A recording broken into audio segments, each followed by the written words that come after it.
हिंदुस्तान के मुसलमानों पे तरस ना आए तो क्या है। ऐसा इसलिए कह रहा हूं क्योंकि हमला या फिर कोई तनाव की बात दुनिया के किसी भी कोने में जो मुसलमानों के साथ होती है तो हिंदुस्तान की धरती पे नारे और झंडे बुलंद किए जाते हैं, रैलियां निकाली जाती हैं, पुतले जलाए जाते हैं। उन सब से उम्मीद यह की जाती है कि हमारे यहां ये नारा बुलंद करने से हमारे भाई की मदद वहां हो जाएगी। बात समझ लीजिए कि जब आग लगाने में सावन के बादल जिम्मेदार होते हैं, उस आग को कोई बुझा नहीं सकता। भाई ये जो सगे भाई आप तो बहुत दूर के हैं, जो ये पड़ोसी हैं, जो नजदीक के हैं, वही लोग एक दूसरे की बर्बादी में खुश हो रहे हैं, तो आप कैसे उसे रोक लेंगे। और उन्हीं सब चीजों का परिणाम है कि ईरान जो है वो अपनी उल्टी गिनती के बहुत करीब आ चुका है। अमेरिका बड़ा हमला करने को तैयार है और उसके साथ में वहीं के मुल्क जो है वो बैकएंड पे कह रहे हैं कि ट्रंप तुम संघर्ष करो, दिल से हम तुम्हारे साथ हैं। मुंह पे नहीं बोलेंगे, दिल से तो हम तुम्हारे साथ हैं ही। नमस्कार, मेरा नाम है नीरज पारिक। आप देख रहे हैं Neeraj Pareek official YouTube channel. First time हमारे साथ में है तो truth, insight and impactful content के लिए अभी सब्सक्राइब करें और समझिए इस सारे मुद्दे को कि यहां आखिर में हुआ क्या है। आप इस बात को जान लीजिए कि ईरान और जो सऊदी अरेबिया है, ये दो मुस्लिम वर्ल्ड के दो बड़े लीडर, दो बड़े देश हैं। एक तरफ ईरान का जो लीडरशिप है वो शिया वर्ल्ड को एक तरह से रिप्रेजेंट कर रहा है, उसको लीड कर रहा है।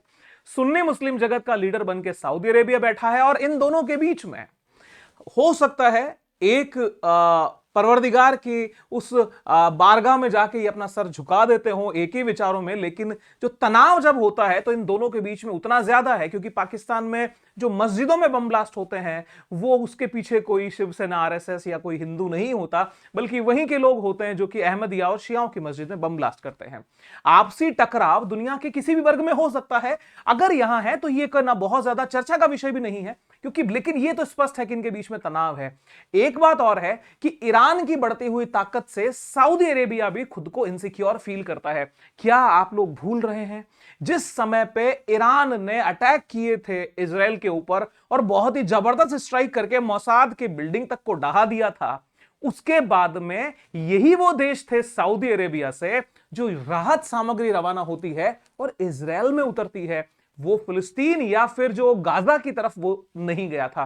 तो यहां पे आप जब मिडिल ईस्ट को देखेंगे ना सर, तो इस मिडिल ईस्ट में सऊदी अरेबिया और ईरान दो टक्कर के देश हैं। तो यहां पे सऊदी अरेबिया है, चाहे फिर वो उसके और पड़ोसी देश कुवैत वगैरह, वो सब लोग मन में सोच रहे हैं कि भैया ये जो बढ़ती हुई पावर है ये कैसे भी शांत हो जाए। इसका एक प्रमाण और है, आप ये इमेज देखिए।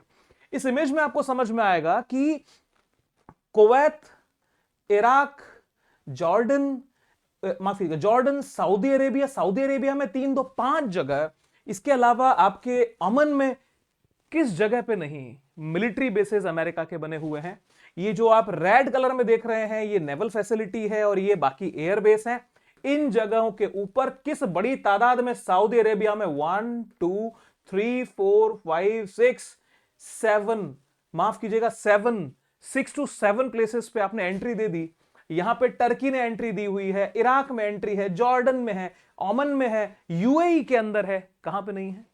इसका मतलब यह है कि अमेरिका के पिछलग्गू ये देश पहले से हैं, क्योंकि इनको ये अच्छे से पता है कि जब देश कोई अगर अमेरिका के खिलाफ बोला, सद्दाम हुसैन बोला था, सद्दाम हुसैन का क्या हश्र हुआ। सद्दाम हुसैन तो शिया वर्ड से नहीं आता था, वो तो सुन्नी वर्ड से आता था। लेकिन सर सारा खेल पॉलिटिक्स का है। धर्म का चोला ओढ़ करके दुनिया को दिखाया कुछ जाता, पीछे से कठपुतलियां कोई और नचाता, उसके पीछे होता पावर पॉलिटिक्स, पैसा पॉलिटिक्स, वो सब यहां चल रहा है। और उसी की बलि जो है वो चढ़ चुकी है किसको, उसकी बलि लगी है सर ईरान को। ईरान उसकी बलि दे रहा है खुद का सैक्रिफाइस करके, कॉम्प्रोमाइज करके। देखिए सर हुआ क्या है।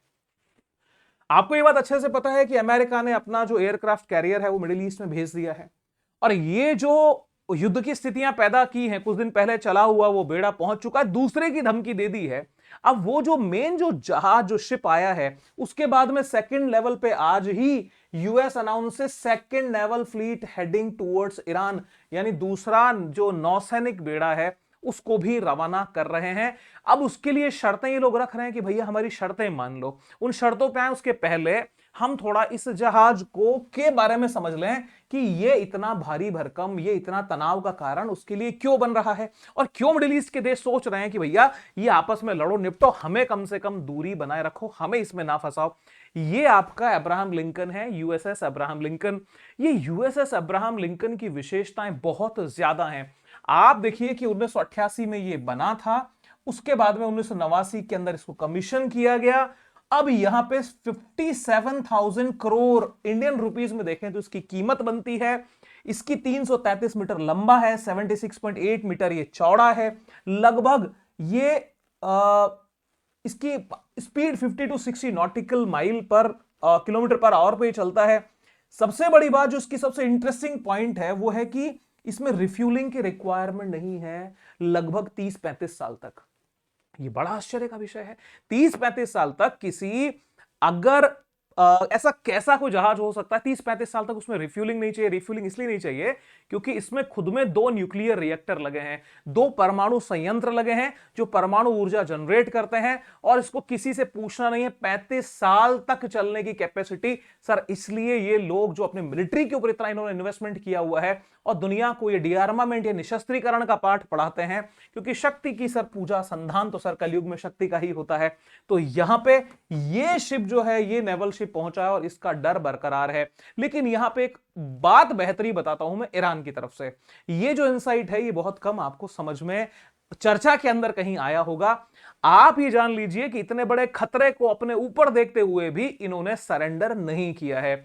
यहां पे ईरान इस बात में लगा हुआ है कि ये इसकी लोकेशन क्या है, लोकेशन मालूम चले। अब आपके दिमाग में सवाल, इसका उत्तर सीधा सा है कि भैया ट्रांसपॉन्डर्स होते हैं, ट्रांसपॉन्डर्स के थ्रू चेक कर लिया जाए, आप अपने रडार पे चेक कर लो। तो आप देखो कि अमेरिका को इतने बड़े बलशाली इस बाहुबली को भेजने के बाद में भी उसके मन के डर में कोई कमी नहीं आई, और उसने क्या किया, अपने इस अब्राहम लिंकन के ट्रांसपॉन्डर्स को बंद कर दिया। ट्रांसपॉन्डर्स को बंद करने के बाद में इस जहाज को ढूंढना रेत में सुई ढूंढने के बराबर है। तो यहां पे हो क्या रहा है देखिए sir, hunting a ghost ship. Can Iran find USS Abraham Lincoln without transponders? मतलब अमेरिका ने को जब ये पता लगा कि भैया ये उसकी मदद से इसको ढूंढने लग रहा है ईरान, तो ढूंढेगा क्यों? वेलकम करने के लिए, आओ जी पधारो हमारे देश? नहीं जी, हमला करने के लिए। तो ईरान जो है वो अपनी पूरी ताकत लगा रहा है और उसके बचाव में ये उसके ट्रांसपॉन्डर्स भी ऑफ कर चुके हैं। मतलब ईरान अपनी पूरी कोशिशों में कमी नहीं छोड़ रहा। हार जीत का फैसला बाद का होता है, लेकिन अंत तक युद्ध करना, अपने बात पे टिके रहना, उस बात को आगे बढ़ाना, ये तो एक सर तारीफ के काबिल है। आपके विचार यदि मेरे से सहमत हो रहे हैं तो कमेंट बॉक्स में प्लीज जरूर उतारिएगा। अब ऐसी स्थिति के अंदर ट्रंप ने कहा कि भैया अब हम तो कुछ करके रहेंगे। कारण क्या है? कुछ दिन पहले ये खबरें आई थी कि शायद अब ईरान पे ये अटैक नहीं करेगा, और हमारे पुराने वीडियो में हमने कहा था कि ईरान पे अटैक निश्चित है। अब देखिए सर कैसे जियोपॉलिटिक्स टर्न होती है। इन्होंने एक मुद्दा उठाया है और साफ इन्होंने कहा, कल ये जो अपने स्टेटमेंट दिए उसमें लिखा है, I think they will understand us this time. इस बार हो सकता है ईरान हमें समझेगा। The Iranian government should back down to America's demands. ठीक है, हमारी जो मांगे हैं वो सरकार वहां की मान लेगी। If a deal had been reached earlier, Iran would be a strong country today. यानी जो डील है, जो समझौता है, पहले अगर हो चुका होता तो आज ईरान बेटा तुम कहीं के कहीं होते। मतलब किरिस वाला गाना सुना दिया, ओ बेटा तो तुम कहीं के कहीं होते, कहीं के कहीं होते। मतलब अगर तुम हमारी शर्तें मान लेते तो तुम हमें निहाल कर देते, मोगेम्बो खुश हो जाता। अब ये 4 शर्तों को लेकर के ये आगे बढ़े। अब ये शर्तें क्या है सर? जो उनके स्पेशल एनवॉय है स्टीव विटकॉफ, उन्होंने 4 शर्तों को रखा। 4 शर्तों को देख के आपको समझ में आएगा कि इनके पीछे भी अमेरिका कितना खोखला रूप में खड़ा है। बिल्कुल खाली है सर, पीछे से सिर्फ बाजे बजाए जा रहे हैं। देखो सर कैसे, एक complete ban on uranium enrichment, आप न्यूक्लियर या परमाणु संवर्धन नहीं करेंगे। Removal of previously enriched uranium, पहले जो आपने एनरिच यानी जो संवर्धित यूरेनियम कर लिया है, ध्यान रखिएगा अराउंड 3% संवर्धन जब यूरेनियम का हो जाता है वो आपके इलेक्ट्रिसिटी जनरेशन में काम आ जाता है, अराउंड 3%। लेकिन अगर उसको आपको बॉम्ब के रूप में कन्वर्ट करना है तो 90% प्लस आपको जाना पड़ेगा एनरिच करते करते उसको। तो ये कह रहे हैं कि जो आपने पहले से एनरिच कर लिया है वो यूरेनियम को आप कंप्लीटली हटा दो। दूसरी पॉइंट ध्यान रखना, नया तो करोगे नहीं, पुराना हटा दोगे। Limiting the number of long range missile, लंबी दूरी की मिसाइलों की संख्या सीमित कर दो। और ending support to regional proxy forces जैसे हिजबुल्ला वगैरह है, उनको समर्थन आप नहीं करोगे। यहां पर देखिए सर, ये तीसरी और चौथी डिमांड तो थोड़ी प्रैक्टिकल लगती है, लेकिन पहले है कि आप कंप्लीट बैन करो, दूसरा आप जो है वो हमें दे दो। अब साहब बात सुनिएगा, अमेरिका ने कुछ दिनों पहले, आपको पता होगा, अटैक किया था इजराइल के इशू के ऊपर आकर के ईरान की 3 बड़ी साइट्स पे। गौर याद है आपको, एक फोर्डो थी, एक इस्फहान थी, एक नतांस थी। नतांस, इस्फहान और फोर्डो, ये 3 बड़ी साइट थी। इनमें से सबसे बड़ी साइट थी फोर्डो। अब ये जो फोर्डो या फोर्डो साइट थी, उस न्यूक्लियर साइट की खास बात ये थी कि ये पहाड़ों के नीचे, यानी मतलब एक तरह समझो पत्थर के नीचे बहुत गहराई में है, जिसको तोड़ना पॉसिबल नहीं था। अब इसके लिए अमेरिका ने अपनी एड़ी चोटी का जोर लगाया और अपने सबसे खतरनाक हथियारों को भेजा, जिसमें GBU-57 बंकर बर्स्टर बॉम्ब है। ये इकलौते अमेरिका के पास इस लेवल के बॉम्ब है, किसी के पास नहीं है। वो सर जमीन में नीचे 60 मीटर तक की गहराई तक जा सकता है सर। 60 मीटर सर, बहुत गहराई होती है। उसको चीर के और नीचे जाकर के फिर ये बर्स्ट होता है। ऐसा करके इन्होंने अटैक किया, किसके ऊपर अटैक किया? ईरान की उस फोर्डो साइट पे। उस टाइम के ऊपर ये व्हाइट हाउस ने ये रिलीज भी किया था कि president Donald J Trump in a situation room June 21, 2025 खड़े हैं साहब, देख रहे हैं हमला प्रॉपर हो रहा है नहीं हो रहा है। हमला हो गया, हमले के जश्न मना लिए गए, वाजीवा, अपना पोस्ट डाल करके कि हमने सब तबाह कर दिया है, अब ईरान में कुछ नहीं बचा है। कुछ नहीं बचा, ईरान की तरफ से सर ट्वीट आता है। ईरान ये कहता है बाबू कुछ नहीं बचा है, वहां कुछ था ही नहीं, हमने तो एनरिच यूरेनियम पहले ही शिफ्ट कर दिया। अब जब ये बात हुई थी कि हमने तो यूरेनियम वाला शिफ्ट कर चुके हैं एनरिच वाला, अब तुमने तो ठीक है दिवाली के पटाखे फोड़े, उसके ज्यादा उनका कोई महत्व नहीं है। अमेरिका की सर बड़ी फजीयत हुई थी कि साहब इतने बड़े लाजो लश्कर के साथ में हम गए और हम कुछ ना कर पाए। अब यहां पे क्या होता है, जब ये कुछ ना कर पाए तो बेइज्जती हुई। उस समय कहा कि नहीं जी सब तबाह हो गया। अब एक सवाल है, जब वो एनरिच यूरेनियम जिस साइट पे रखा था, जिन 3 साइट की इंफॉर्मेशन अमेरिकन इंटेलिजेंस के पास थी, तीनों को तबाह कर दिया। जब तीनों को तबाह कर दिया तो बचा हुआ एनरिच यूरेनियम का तो प्रश्न ही खड़ा नहीं होता।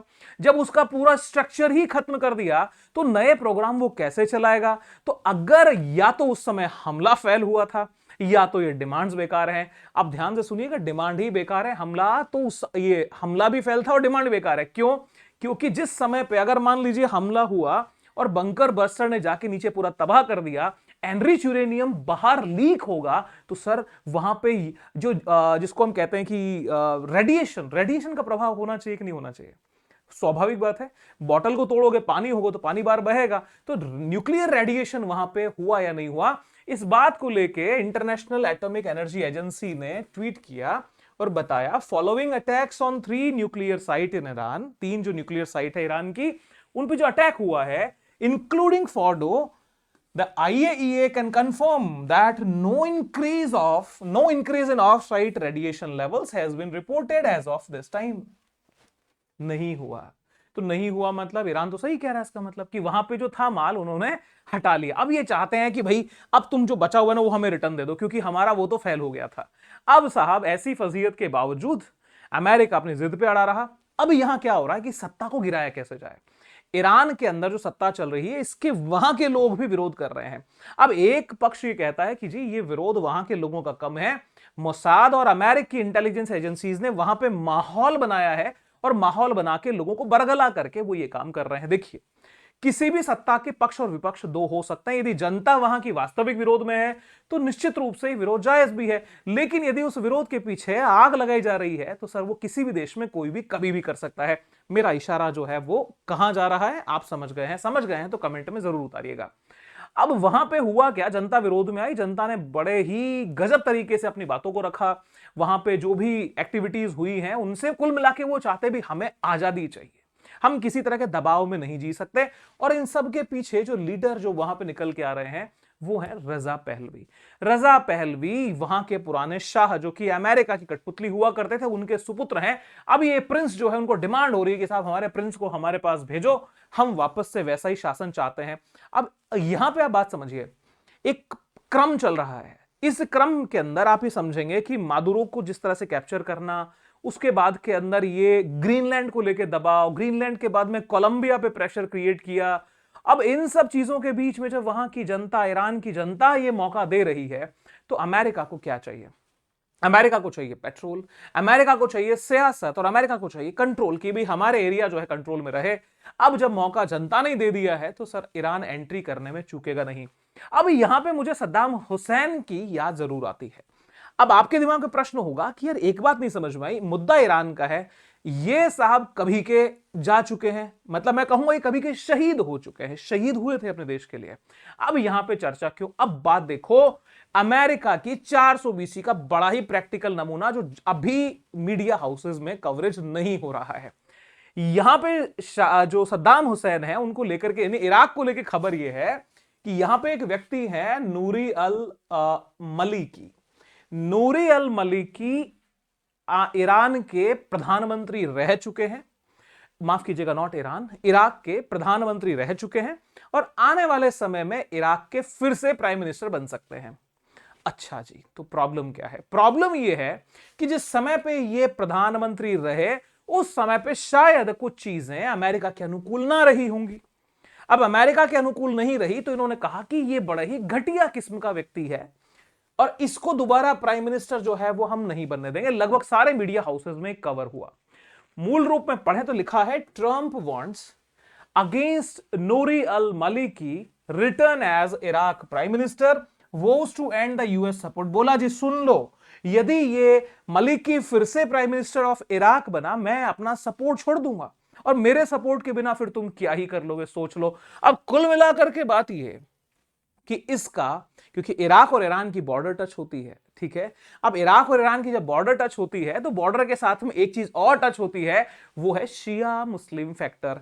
इराक एक सुन्नी बाहुल्य देश है और जो ये मालिकी है ये शिया लीडर है। अब यहां पे अमेरिका को डर है कि भाई साहब अगर ये इराक में सत्ता के अंदर पहुंच जाता है, इराक की सत्ता में अगर ये आता है, जैसा कि ओबामा के टाइम पे ये हुआ करता था, तो मेरा जो ये मामला ईरान में पक रहा है, ये ईरान की सरकार का साथ दे देगा। अब साथ दे देगा तो फिर मैं क्या करूंगा, मैं कहां जाऊंगा? तो कुल मिलाकर के बनते हुए ईरान के सपोर्ट को खत्म करने के लिए भी ये लोग किस हद तक आमादा हैं, आप जरा विचार कीजिए। अब यहां पर देखिए, मलिकी एक शिया नेता है जिन्हें ईरान का करीबी सहयोगी माना जाता है। कुल मिलाकर इनके बारे में सारी इंफॉर्मेशन मैंने यहां पर लिख दी है। अब आप देखो सर, जो मार्को रूबियो है, जो फॉरेन सेक्रेटरी हैं, मार्को रूबियो इराकी प्रधानमंत्री मोहम्मद शिया अल सुनादी से बात की और उम्मीद जताई कि अगली सरकार मध्य पूर्व में शांति लाएगी। मतलब जो मलिकी है उसकी सरकार नहीं आएगी, आप ही वापस आओगे। अब जो सत्ता में होता है ना सर, सत्ता में होने वाला व्यक्ति अपने सत्ता के उस पावर को छोड़ना नहीं चाहता, नहीं चाहता। तो आपके दिमाग में समझ लें कि ये जो अल सुदानी है, अल सुदानी भी अमेरिका की बीन के साथ साथ नाचेगा। क्यों? क्योंकि उसे सत्ता चाहिए। अब उसे पता है कि मलिकी के खिलाफ तो अमेरिका है, तो अपन यहां बने रहो। अब वही बात है सर, शिया सुन्नी फैक्टर भी है, अमेरिका ने इसको आग लगा दी है। अब लगा दी है तो उससे अब किस दिशा में चीजें जाएंगी वो थोड़ी समझ से परे है। लेकिन ये तस्वीर बार बार मैं कई बार मेरे वीडियोस में लेके आता हूं, ये कुछ लीडर्स दुनिया में ऐसे हैं जिसमें चाहे ये किम जोंग उन है, लूला ड सिल्वा ऑफ ब्राजील है, शी जिनपिंग चाइना है, व्लादिमीर पुतिन रशिया है, या तो खामेनेई जो कि ईरान के सुप्रीम लीडर, इन्होंने अमेरिका की उस जिसको हम प्रॉक्सी सुप्रीमेसी कहते हैं, ये जो एक फेक सुप्रीमेसी, उसके अगेंस्ट में ये लोग खड़े हुए हैं। लेकिन अब बात भारत की भी है। हमने एफटीए जो फ्री ट्रेड एग्रीमेंट, या जो एक मदर ऑफ ऑल डील, जो ट्रेड डील विद यूरोप हमने की है, उससे तो हमने इनके मुंह पे एकदम बढ़िया सा तिलक निकाल दिया है कि तुम कुछ ना कर पाए। अब हमें जरूरत इस बात को संभल के आगे बढ़ने की है कि ईरान में बढ़ती हुई गतिविधियां, जैसे अरेबियन जो हमारा सी है उसके एरिया में इनकी एंट्री, भारत को भी सचेत सावधान होना यहां जरूरी है। अब भाई बात यह कि ईरान के पक्ष में क्या पाकिस्तान बोलेगा? नहीं बोलेगा, क्योंकि सामने अमेरिका है। ईरान के पक्ष में क्या सऊदी अरेबिया बोलेगा? नहीं बोलेगा। ईरान के पक्ष में क्या इराक बोलेगा? इराक की तो कहानी हमने देख ली। इसलिए मेरे भाई, जो शुरुआत मैंने की थी ना, कि जो हिंदुस्तान है और हिंदुस्तान के मुसलमान हैं, ये बड़े भावुक हैं। अब यहां पे समझना पड़ेगा कि भावनाओं से खेल नहीं चलता, धर्म का कोई लेना देना नहीं, धर्म आपके कमरे तक सीमित होता है, बाहर सिर्फ पावर, पैसा, पॉलिटिक्स, ये तीन चीजों का खेल है। अब साहब बात समझो, यहां पे मोदी जी को एक और चीज विशेष और देखनी पड़ेगी कि इस एरिया के अंदर यदि आकर के कोई टेंशन क्रिएट करता है अमेरिका, तो उस टेंशन का प्रभाव सिर्फ ईरान पे पड़ेगा ऐसा नहीं है। यहां पर जो चाबहार हमें मिला हुआ है, चाबहार को ऑलरेडी उन्होंने सैंक्शन दिया है, सैंक्शन में कुछ लिवरेज हमें मिले हुए हैं, वो इसलिए मिले हुए हैं कि इंडिया हमसे डील कर ले। ठीक है सर, वो एक चारा है, लालच है। अगर हम डील नहीं करते तो चाबहार पे ताले लगने तय हैं, और अगर यहां पे पोजीशन बिगड़ते सिर्फ भारत का नुकसान नहीं है, यहां से जो आईएनएसटीसी यानी रशिया जो यहां से डील करना चाह रहा है कि भैया ये रास्ता हमारे लिए ओपन हो जाए तो हम यहां से सीधी एंट्री ले लें, उस पे भी नेगेटिव प्रभाव पड़ेगा। रशिया पे पड़ने वाला नेगेटिव प्रभाव किसी भी रूप में भारत के लिए सकारात्मक नहीं हो सकता। आपके विचार क्या है जरूर से बताइएगा। और अब ये जो दूसरा बेड़ा नया रवाना किया है, ये किस दिशा में जाएगा? मेरी ओपिनियन ये है कि अब ईरान जो है, ईरान यहां पे यदि कॉम्प्रोमाइज, क्योंकि मुझे नहीं लगता इतने फाइट करने के बाद में अभी कॉम्प्रोमाइज करेंगे, तो सत्ता परिवर्तन लगभग अवश्य संभावी है। जिस रूप में भी होगा, क्या उसके आगे के कॉन्सिक्वेंसेस होंगे, उसके ऊपर चर्चा करेंगे। आपके विचार कमेंट बॉक्स में उतर जाने चाहिए। फिर किसी और वीडियो में आप लोगों से मुलाकात करने जरूर आऊंगा। ये वीडियो कैसा लगा, एनालिसिस कैसा लगा, जरूर से बताइएगा। मेरे वीडियो के अंदर किसी भी रूप में कभी भी किसी धार्मिक संप्रदाय या सेक्ट को डिमोरलाइज या उनकी इंसल्ट करने का इंटेंशन कभी नहीं होता। लेकिन हाँ, जो ट्रूथ, इनसाइट एंड इंपैक्ट है वो तो सर देखना पड़ेगा और समझना पड़ेगा, क्योंकि राष्ट्रहित से बढ़ के कुछ नहीं होता। कोई पॉलिटिकल पार्टी नहीं होती, कोई रिलीजन नहीं होता, राष्ट्रहित सर्वोपरि होता है। बात से सहमत हैं तो जय हिंद जरूर लिखिएगा। Wish you very happy learning, see you soon, जय हिंद, बाय बाय।